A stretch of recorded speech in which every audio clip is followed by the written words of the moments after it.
Good morning, 4th grade.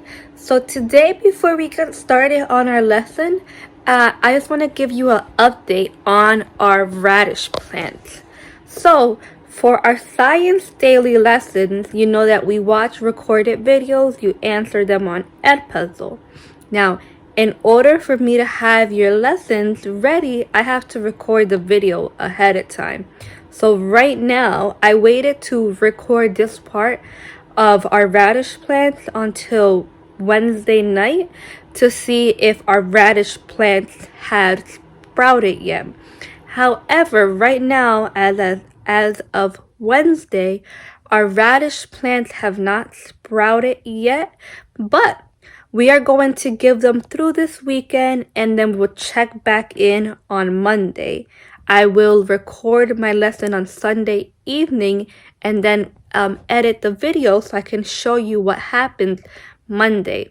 What we are going to do is I'm going to show you a clip of me watering them and giving you some updates of how the soil is looking. And then we are going to review for our test that will be next week.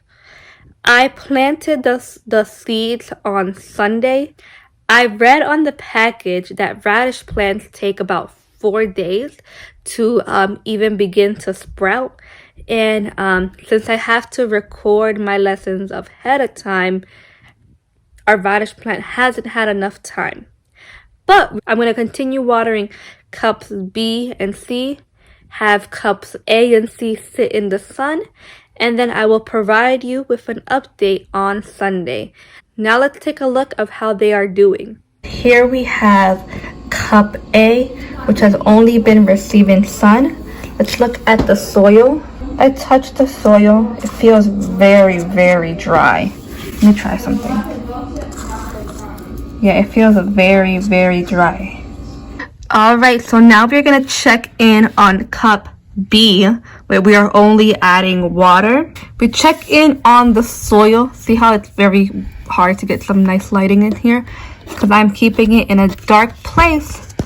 Our soil, it's a bit dry, but it's not as dry as plant A. We're going to water plant B and see if anything sprouts from plant B. We haven't seen any sprouts yet, but we'll keep waiting out. This is only our 3rd day of looking. This is our cup C with water and sun. Soil here feels very moist. Usually radish seeds take about 4 days to begin to sprout, so we do need to give it a bit more time. We'll check in on Monday to see if it is growing, and we'll be able to see which cup was able to produce or grow a seed. Today we are going to start reviewing all the material that we have learned about Earth's environments in Unit 5. This is to prepare us for our tests. Our Unit 5 focused on different Earth environments.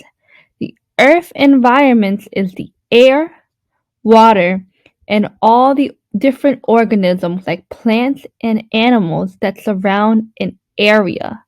There are many different types of environments. We did research on 6 different types of environments and were able to learn more. One of the first environments that we observed was rainforests. Rainforests are environments that have very wet weather, but are also very hot. The soil in a rainforest, since there are very tall trees, it's very hard for the sun to reach the soil.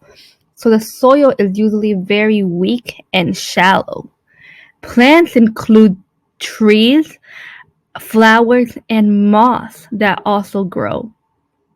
Animals in a rainforest are monkeys, sloths, jaguars, snakes, beetles, and ants. All these different factors make up the rainforest environment. The next environment we observed was a desert. A desert is an environment that is very, very dry, which receives little rain, and very, very hot. These two factors make that the soil in a desert becomes very rocky and even sandy. Because of its dry temperature and dry soil, not many plants can survive in a desert. Usually plants that we see in a desert are cacti and mesquite trees. These are plants that don't require much water to grow. Animals in the desert need to be able to adapt to that hot weather. So spiders, reptiles like different types of turtles and iguanas, and tortoises and bighorn sheep are the animals that we find in the desert environment. Our next environment was a grassland. A grassland usually has rainy weather and it's mainly full of grass, and that means that the soil is being exposed to a lot of sun, a lot of water, making it much fertile. The plants that we see in a grassland is grass and wildflowers.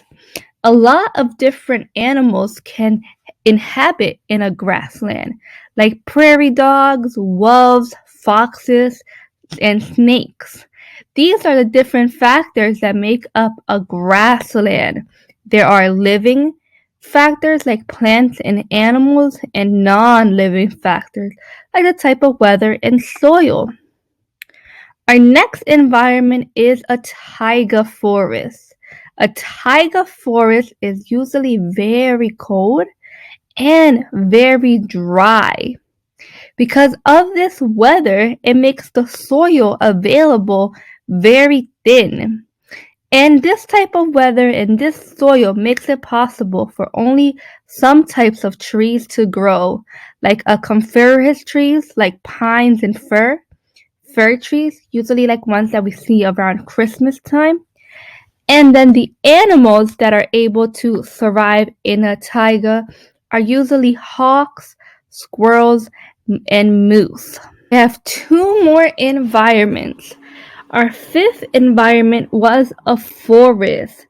These temperate forests experience all types of weather: winter, fall, spring, and summer. Since a temperate forest experiences all four seasons, it gives the soil the right amount of temperature to become fertile and produce many plants like trees, shrubs, fern, moss, and wildflowers. And these plants go to different changes. Sometimes in the summertime, the trees are full of leaves, and then when it comes fall, the leaves start to fall off, and in the winter trees aren't full with leaves, and in the spring they start to grow again, and the cycle starts all over. This is good for the plants because they are able to live in an environment that lets them grow. Animals in a forest include black bears, mountain lions, skunk, and deer. Our last type of environment that we explored was a tundra. Tundras are very cold and have very dry temperature. It is so cold and dry that the soil has permafrost, which means it is frozen. Right beneath the surface, it is completely frozen.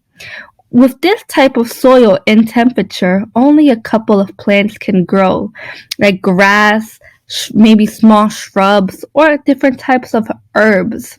In this environment, only certain animals that can adapt to the cold weather can survive in a tundra, like Arctic hares, Arctic foxes, snowy owls, or caribou. Notice how all these animals are designed to be in cold areas.